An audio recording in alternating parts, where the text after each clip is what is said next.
Welcome, everybody, to the latest edition of the Bullpen with Adam the Bull, brought to you by Bet Rivers. Lot to get to on today's podcast. We're talking plenty of football as the Browns announce their coaching staff, and they are introduced, including and led by the new offensive coordinator, Ken Dorsey. Plus, a big contract extension with a similar market team to Cleveland. What does this say about what the Guardians are going to face in the AL Central? And the Cavs remain red hot. We'll talk about that and their prospects for the playoffs. All coming up on today's edition of the Bullpen with Adam the Bull, brought to you by Bet Rivers. You're watching Adam the Bull on the Bet Rivers Network. So today, the Browns make it official. We've all reported a lot of these signings over the last couple of weeks since the Browns season came to an end. But the Browns have announced their new coaching staff officially. Ken Dorsey, who played quarterback of course, for the University of Miami, lost to the Ohio State Buckeyes and my man Dustin Fox in the national championship game over 20 years ago. Played for the Browns, of course, as I mentioned, and then coached for a long time in the NFL, is the official new offensive coordinator of the Cleveland Browns. Obviously, Ken Dorsey, we've talked a lot about the fact that he's been in Buffalo the last couple of years. He was fired just past the halfway point of the season this past year, and now here he is in Cleveland. He spoke today. He was introduced by Kevin Stefanski at a press conference, and then he spoke. Of course, the number one question that came up to both Kevin Stefanski preemptively answered the question without it being asked, and then Ken Dorsey was asked specifically about it, but Kevin Stefanski, even before the media had a chance to ask him questions, said, okay, I know you're all going to want to know about play calling. He said, quote, "We'll get there. It's February 5th. Looking forward to putting the offense together with our new OC," of course, Ken Dorsey. So in the past, Kevin Stefanski has always made it clear he likes to call plays, that he's the play caller, that's nothing was going to change. When Alex Van Pelt was here, he would consistently be asked about it, especially when things weren't going well in years 2 and 3. Didn't really get the question as much last year because the team was playing well. And he would there was no hesitation.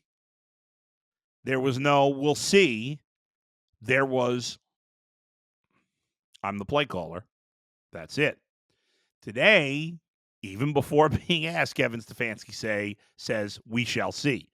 Ken Dorsey was asked specifically how important is the play calling to him, and he kind of sidestepped the question, said, "Hey, I'm here to make the team better. I'm going to do what I have to do to build up the offense." The same, talk you hear from everybody.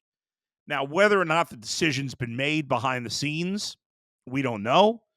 I've shared what I've heard consistently over the past month with you, and many others have heard that that Kevin Stefanski is having his hand forced to some degree. But that's irrelevant at this point. It does, because they're being cagey about the answer to the question, I'm going to continue to assume that Ken Dorsey is going to call plays. Now, the bottom line is, if Kevin Stefanski was so perturbed about this, which I would be if my hand was forced. Again, I don't know that. I made it very clear. I don't know this with 100% certainty. But I'd be frustrated and I would probably quit.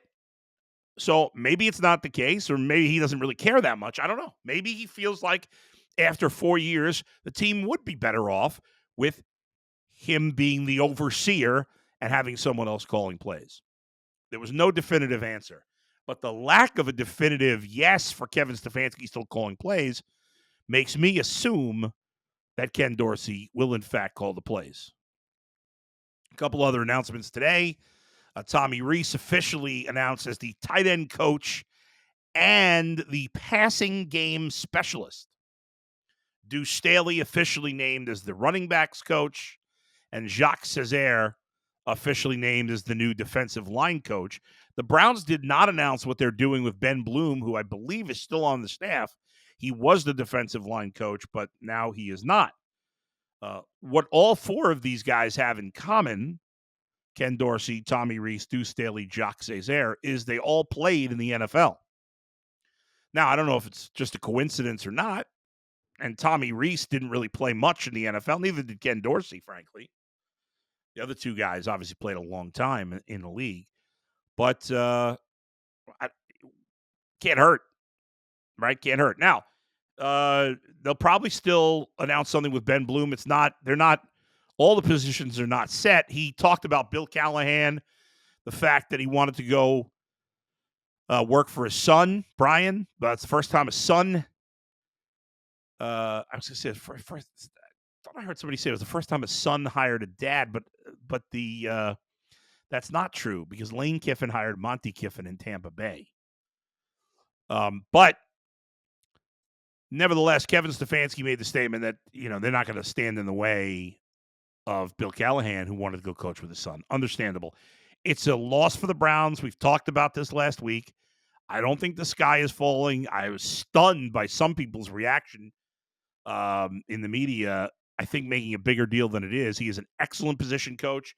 Maybe he's the best position coach in the league. Maybe. I don't know how we would define that. Certainly he's an excellent position coach, and it's not a positive to lose him, but we'll see who they end up hiring to that position. But what we see on offense is a pretty much an overhaul of the entire staff. Kevin Stefanski, the head coach, and the Browns wide receivers coach are the only offensive coaches, at least, some of the assistant coach, the position assistant coaches will remain there. But in terms of the main coaching staff, the position coaches and the coordinators, it's a complete turnover there. Chad O'Shea, couldn't think of his name. Chad O'Shea is the passing game coordinator, wide receiver coach. I'm assuming he's no longer the passing game coordinator. Tommy Reese was announced as the passing game specialist. I guess there could be a passing game coordinator and a passing game specialist. I'm not sure. It actually still lists Chad O'Shea. The offensive line coach, again, we're waiting to see. Scott Peters last year for the last few years, has been the assistant offensive line coach for Bill Callahan. You wonder if he will get a promotion or they'll go outside the organization. But the wide receiver coach is the only guy that has not been changed besides assistant position coaches. So what that means in terms of the offense, way too early to tell. How much of a factor was Deshaun Watson in all these decisions? It's hard to say as well. And there's two ways that Deshaun Watson could play a role in these decisions. One is he actively said something to ownership or the front office saying, hey, we need to switch up some coaches. I think that's probably unlikely. But more likely is that despite the fact that the Browns overachieved, and despite the fact that Deshaun Watson hasn't played that much, his play through 2 years is not anywhere close to what we expected. And because it's not close to what we expected, I'm assuming it's not close to what the Browns expected. Seems pretty obvious. And that could be why either Kevin Stefanski or Jimmy Haslam or Paul DePodesta, whoever's decision ultimately this was, said we are not getting the most out of our biggest piece. Deshaun Watson needs to play better. For the Browns to get where they want to be, which is in the Super Bowl, there's a lot of great quarterbacks and a lot of great offenses and a lot of great teams you got to get past. Led by Kansas City, of course, who's going back to the Super Bowl. We'll talk more about that in a minute. So these moves are made with the assumption that the guys they've brought in will help get Deshaun Watson to where they want him to be, and I hope where he wants to be, I would assume. Because for all the people that got mad at me stunningly when I said Deshaun Watson's been a disaster so far, And again, I understand had I said a disappointment, probably would have been less anger than if I'd said disaster. But I was stunned by so many people that tried to argue that Deshaun Watson has not been disappointing through 2 years, when I would have to believe that if you asked him in a private moment if he's happy with how he's performed through 2 years, I can't imagine he'd say yes.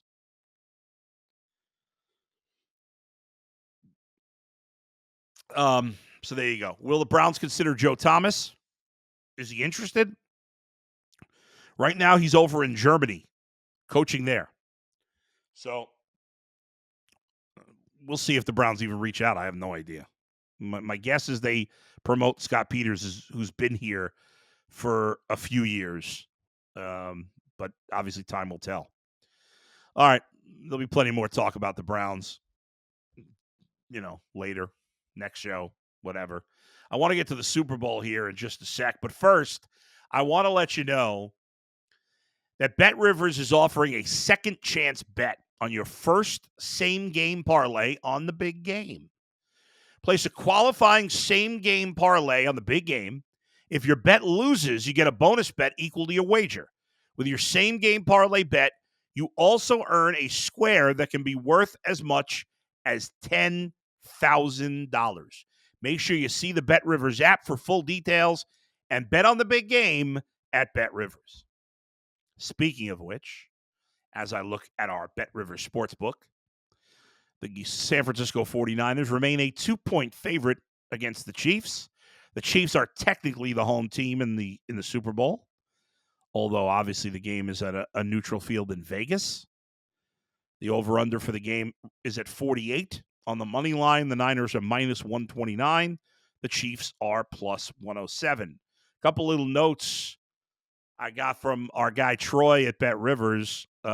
So far, 72% of the money line bets in terms of the money has been on the Chiefs. 72% in terms of money, 73% in terms of tickets. On the 2-point spread, similar numbers, 76% of the money on the Chiefs, 73% tickets. And 67% of the money, 74% of the tickets on the over right now. Now, here's some trends. 11 of the 49ers' last 14 postseason games have gone under. 6 of the Chiefs' last 8 games, not postseason, under. So I was leaning towards the over. And again, it's gone from 47.5 to 48. And I'm leaning towards the over. The trends say the under, but I'm bucking the trends and going with the over on this one. That's the way I'm leaning. A couple other things. Most wagered on player props in terms of the percentage of total game handle. Christian McCaffrey anytime touchdown is the most. Top 5 here at BetRivers. Now, that's minus 295, obviously. It's a huge favorite, if you will. I mean, it's one of the most likely things to happen. Not a surprise that's getting the highest percentage of total game handle. Travis Kelce, anytime touchdown, is second, and you get a much better, for Christian McCaffrey, it's minus 295. For Travis Kelce, it's minus 110. They're both likely to score. I like the minus 110 on Travis Kelce a lot more than the minus 295 on McCaffrey. Isaiah Pacheco, anytime touchdown, is third at minus 132. Patrick Mahomes to win the MVP award is fourth at plus 130. And Deebo Samuel over 13.5 total rushing yards is fifth at minus 123. And finally, one other thing I wanted to give you, most wagered on plays by percentage of Super Bowl MVP award winner handle. Patrick Mahomes, number 1 at plus 30, almost 54%. Travis Kelce, second, plus 1,400. Christian McCaffrey, third, plus 450. Isaiah Pacheco, fourth, plus 3,500. Deebo Samuel, fifth, at plus 3,000. If you're going to go with the Niners, let me look at something here. If you're going to go with the Niners in terms of an anytime touchdown, right? Well, not necessarily the Niners, but I'll give you one that I like in terms of an anytime touchdown is Brandon Ayuk at plus 143. I think that, I mean, he is the sixth. He's got the sixth best odds to score an anytime touchdown, and I would have him higher than that. So I like Brandon Ayuk plus 143. And if you really want to go out on a limb a little bit for a buck or two, how about Brock Purdy plus 525? Again, he's got to score a rushing or receiving, I guess, touchdown. Plus 525. You never know if they're on the goal line. And they usually give it to McCaffrey, but if we're, that could be a low risk, high reward play. There. All right. I want to get to baseball here. And today, big news around Major League Baseball. The Kansas City Royals have broke out the checkbook. They signed their top guy, Bobby Witt Jr., their best player. He was their best prospect. He had a decent rookie season, and his second year he was great. He's an MVP candidate heading into year 3. They signed him to an 11-year, $288.7 million deal. And in addition, the team has 3 option years that could bring the whole entire deal to nearly $378 million. He can opt out after years 7, 8, 9, and 10. So the Royals have got Bobby Witt locked up for at least 7 years, which would take them through the 2030, where he'd be in his 30s already. So this is pretty cool. Seems like it's a lot of money. But as good as he is, first of all, the next 4 years, he's making $2 million. He gets a I can't remember the exact amount, $7 million some odd signing bonus. But in terms of salary, the next 4 years, $2 million, $7 million, $13 million, $19 million. He's going to be way underpaid the next 4 years. And then in 2028 through 2030, he gets 30, 35, 35, and then it becomes essentially player options after that for 35, 35, 35, and 35, and then club options at 33, 28, and 28. In theory, he could be signed through the year 2037. I love when the mid-market teams, I'm not going to say small market, Kansas City's not a small market, they can afford to spend more as they have here. I've gone on and on about the Guardians not spending. But when players like this, the Guardians have done it with Jose Ramirez. When you have homegrown guys like this, top guys that hit, like Bobby Witt, it's great for baseball when these guys stay put. I don't want to see Bobby Witt going to play for the Yankees or Mets. I want him staying in Kansas City. That's great. Good job by the Royals locking him in. Meanwhile, it's been another miserable offseason for the Cleveland Guardians. They've essentially done nothing. If you look at their roster, they have made virtually no additions to the Major League roster. It is pathetic how they just refuse to spend money, and a source of continued frustration for Guardians fans. Saw somebody say today, the Guardians are by far the worst organization in Cleveland. And for so many years, I would have just laughed at somebody for saying that. And so my first reaction was like, that's crazy. And then I thought about it, and it's true. Right now, the Guardians are the worst organization in Cleveland. It's sad, but it's true. What have the Guardians done this offseason? They made a trade to get a relief pitcher in Scott Barlow, who's a nice pitcher, coming off an okay season, has been a closer in the past. It's a fine addition. And they signed Austin Hedges. They brought him back. Why they spend again, if Austin Hedges is the backup catcher, I'm fine with that. But when you're not spending any money to spend $4 million on Austin Hedges, seems stupid. And that's it. Any other guy that makes this roster in terms of, who they signed in the offseason were basically minor league contracts or minimum and Major League Baseball deals. The Guardians started this offseason with many holes in their lineup, and they have not filled any of them. As of now, Bo Naylor's at catcher. I like the potential there, but I'm not expecting a ton of power, at least not yet. At first base, I think it's going to be Kyle Manzardo, who they got in the Savali trade last year.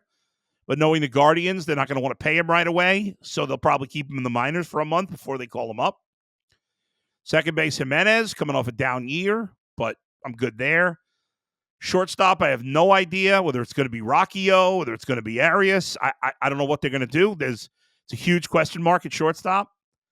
Third base, Jose. Left field, Stephen Kwan. Center field, probably going to be Miles Straw. I mean, as ridiculous as that is. Ramon Laureano, another big question mark in right field. They haven't had an outfielder hit 20 home runs since Michael Brantley, and 20 is not a high bar. Michael Brantley's not even a power hitter.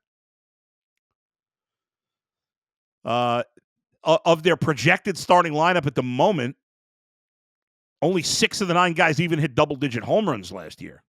Sorry, less than that. So here's, in fact, Fangraphs, which does a great job, the projected home run totals for the current Guardians roster. Jose Ramirez, 27. Josh Naylor, 23. Andres Jimenez, 18. Ramon Laureano, 17. Kyle Manzardo, 15. Bo Naylor, 14. Nobody else in double digits. And most of those guys are 18 or less. It's not good. Their lineup stinks. Nothing has changed. Love the rotation. Bullpen's fine. Should be pretty good. The lineup they got to get lucky because they refuse to spend any money. It's really frustrating. It stinks if you're a fan, but they are massively behind the 8 ball. Unless Manzardo and Naylor are both absolute superstars, and again, whoever they end up playing at shortstop ends up being a superstar, maybe it changes. They're still going to get no power from Kwan. I like him, but no power. Straw's got no power. You know, and there's guys out there like Jorge Soler, still out there. Be the best power hitter on the team. They won't spend any money. Since Edwin Encarnacion 7 years ago, the Guardians have spent under $100 million on free agents. Under $100 million. I haven't looked at every other team. I'm guessing probably Oakland, maybe Tampa Bay have spent less. I'm not even sure about those teams. Oakland, probably. Maybe Tampa. Miami has spent more. Kansas City, I guess, might be around there. Not many. There's no excuse for them to be this bottom of the barrel. But it's true. And they deserve no benefit of the doubt. Even the front office got a lot to prove. They have not done a good job the last couple of years. Finally, the Cleveland Cavaliers, longest winning streak. They've won 5 in a row. They'll play the Kings tonight. We'll see how they do, but the Cavs have won 9 of 10, and they're playing great basketball. They win tonight, they'll be tied for the 2 seed in the East. It's a lot of fun. Darius Garland a little banged up. They got it. They're getting used to the new guys being back in the mix. It's going to be interesting to see with the playoffs, about 10, 11, 12 weeks away. It's going to be interesting to see how it plays itself out over the next few weeks. Be huge if the Cavs could end up the 2. Be amazing. But if they could just be the 2 or the 3, be fantastic. This way you can avoid that 4-5 game against Philly or the Knicks, because obviously the Knicks are also playing extremely well. All right, that's it for me today. Thanks as always for joining me. Thanks to Brian Monzo for producing. We'll talk to you next time, where else but right here, the Bullpen with Adam the Bull, brought to you by Bet Rivers. See you, everybody.